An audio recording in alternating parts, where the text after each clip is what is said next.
What's up, you guys? Welcome back to my channel and welcome back to Vlogmas.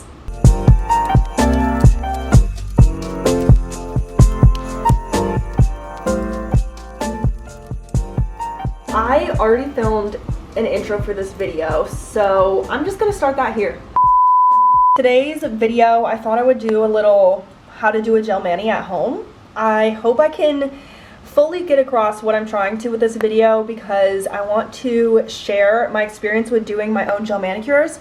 I stopped going to the salon a while ago, which of course I don't want to put salons out of business out here because I miss my nail tech Alexa so dearly, and we stay in touch on Instagram, but she was the best and she's so good at nail art. But I was like, I can't afford to get my nails done this often, so I tried to learn at home and I did, and it's easier than I expected. I am a creative person, I will say, so it does come a little bit probably easier to me to do like small designs and fine detail because I do art, but I think it's easy enough that if you want to try it, you can too. So I'm going to teach you all how to do it today because I'm doing a manicure on my friend Shaiann, so I'm excited. I'm going to vlog when she gets here, and we're going to do Christmas nails, I think, so it'll be fun. Like I said, my friend Shaiann came over today and I did her nails, and I thought I would film this clip separately later to kind of walk through the steps of doing gel nails at home because I showed you everything that I did, but I also want to talk through it. So the very first thing would be to remove any nail polish that you already have on or the person's nails you're doing already has on. Shaiann didn't have any nail polish on, so we were able to skip this step, but if they had regular nail polish, you could just use nail polish remover to remove that. Or if they have gel, the way I do it is I buff my nails with my pink buff file, which is a 180 like grit file, and I get them on Amazon. I'll link them below in the description, and they come in a big pack. You get a lot of them at once. They're pretty cheap.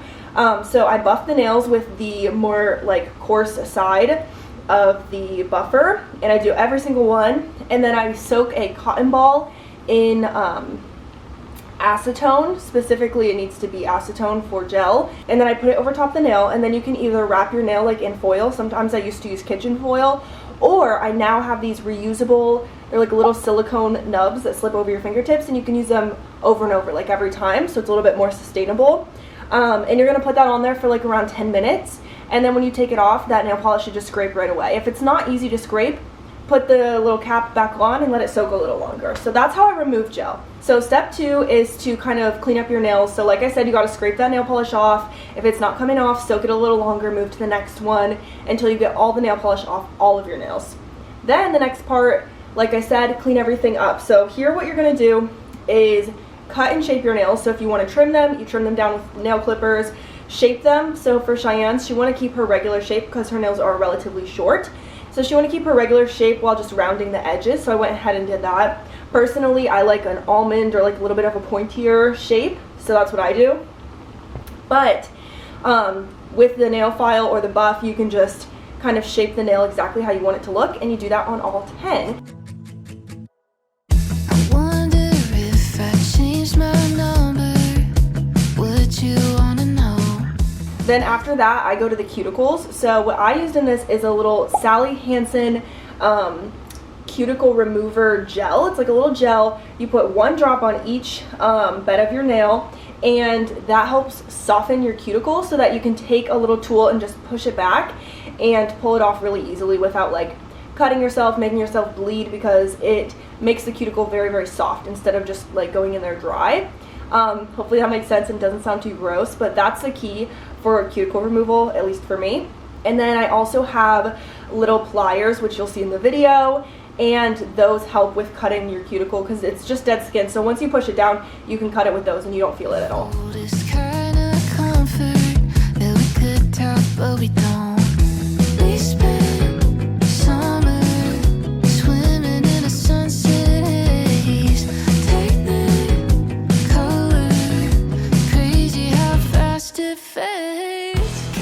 After you do that, the next thing that you're going to do is get your nails ready to be painted. So after that, I just kind of wipe them with a towel, and then you can add oil at this point if your fingers or your nail beds are really, really dry. You can add oil, cuticle oil, or if you don't need to, you can just move on. And then after that, is the prep. So I take the buff. Again, I use the more coarse side of it. You could do either side probably.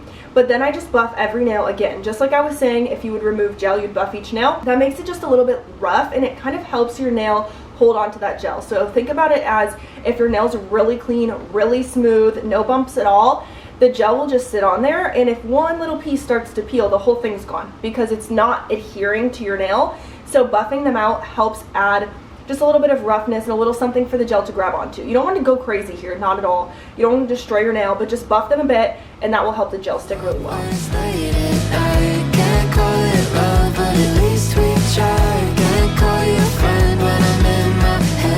And at this point is when I like to wash my hands, or have the person I'm doing their nails wash their hands, and just get everything nice and clean and then dry them thoroughly. So after you buff your nails, the next step is to start applying gel. So I have a little gel light from Amazon. Again, I'll link it in the description. And it came with a bunch of gel nail polishes, but they are not my preferred gel nail polishes at all. They're really, really cheap and just not the best. I don't love them. So I used the light from the kit, and then I bought my own gels, which is from DND Gel. I think their website's like DND Gel USA or something like that. And these are the nail polishes that they used at the salon I was going to for years, and they are so, so good. So they're salon quality, they're highly recommended, and they work so well. You can just buy them on their website. They're somewhere between like $6 and $10 a bottle, depending on which color you choose, and they last forever. They're so good. So I have a lot of colors that I've collected at this point. I'm still collecting, but they're really great. So I highly recommend that website to buy your gel polishes. Anyway, after you buff the nail, like I said, that's when you're going to apply your base gel, which is just a clear gel. So apply the base gel to all the nails that you want to do and put them under the light for 60 seconds. All the DND gel polishes are 60 to 90 second polishes, I'm pretty sure. I always do 60 seconds and it works perfectly. After you do the clear coat, that's when you're going to apply your base color, whatever it is. So if you're doing French tips, your base color might be like a sheer, like nude, just to add a little something, which is what I did on my nails. If you're doing a color, it's just your color. So go ahead and apply that, and then again, once you get all 5 nails, pop your hand in for 60 seconds and then pull it back out. And when you pull it back out, that's when you'll decide if you want to go on for a second coat of color, or if you want to move on to your next step, which is designs and fun things.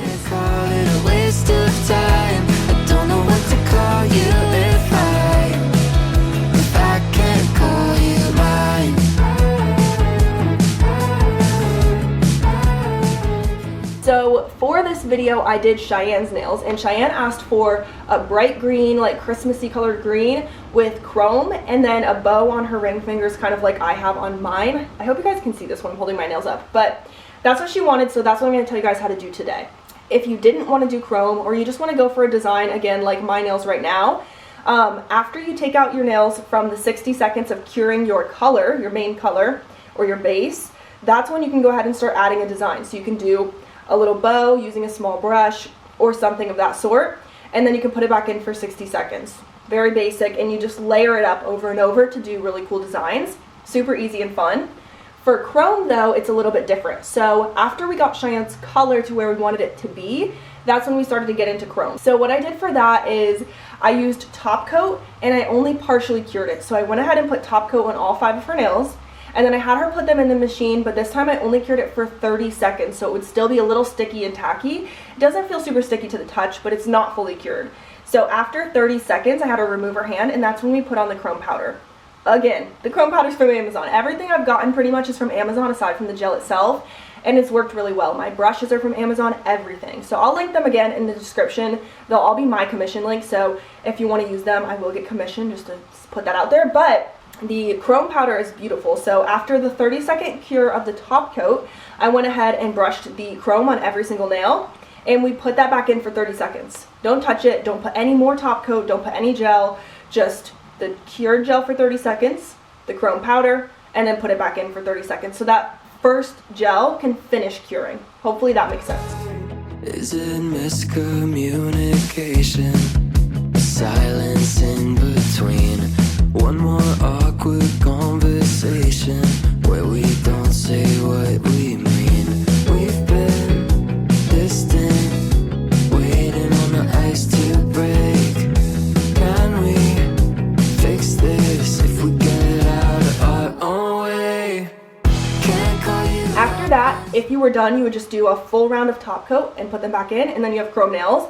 But Shaiann wanted a design on her ring finger. We did a bow. So at this point, after the chrome is completely cured, you can pull it out and do your design with the bow, just like I said before. Regular polish, do the design, put it back in for 60 seconds. I can't call it love, but at least we tried. Can't call you a friend when I'm in my head on downhill. So after you have all your designs done, all the colors you want, whatever you're going for, your chrome, anything, once you're done and it's all cured, you can go ahead and put a top coat on all 10 fingers. I actually have a regular top coat and a matte top coat, both from DND, so you can get creative there. But after you put the top coat on and you put them back in for 60 seconds, they're completely done and completely dry. It's one of the best things about gel is that you don't have to wait for them to dry. You take them out of the machine and you're done. Anyway, that is how you do gel at home. After the manicure is done and you're done with your colors, you're done with your top coat, everything looks good, I like to still clean up the edges. So I'm not perfect and sometimes I get it on the skin. So I had Shaiann wash her hands again to get off all that extra chrome powder, things like that. And then we used one of the tools to just help get it off of her skin. You can also just do it in the shower. Like when I'm in the shower, I notice that it peels off your skin really easy when your fingers are submerged in water. So you can do that as well to clean it up. And then I like to apply one final coat of cuticle oil. That really helps your cuticles get rehydrated, but also makes your nails look really shiny and pretty. Can't call you cruel for changing your mind. I still can't call it a waste of time. I don't know what to call you. So now you guys know how to do gel at home. Hopefully this was a good tutorial that gives you what you needed to do it at home, but also isn't so over the top that you're like confused. So let me know, and if you have any questions, just leave them in the comments. I'll go through my basket of supplies and I'll write everything in the description. So if you have a question on the nail polish remover, the cuticle remover, anything like that, I'll put it in the description below and take some time to go through those because I think that will be helpful too if you're wondering. But if you have any other questions, please leave them in the comments and I'll try to get back to you as soon as I can. And yeah, I hope you guys try it. I hope you do your nails at home because it's a lot of fun and it's a good creative outlet. So yes, that's all for today's Vlogmas. I hope you guys enjoyed learning this new skill, hopefully, or if you already try this and you already do your own gel, definitely let me know if you have any favorite colors or favorite designs that you do because I'm always looking for new inspo. But that is it for this video and I will see you guys tomorrow. Bye!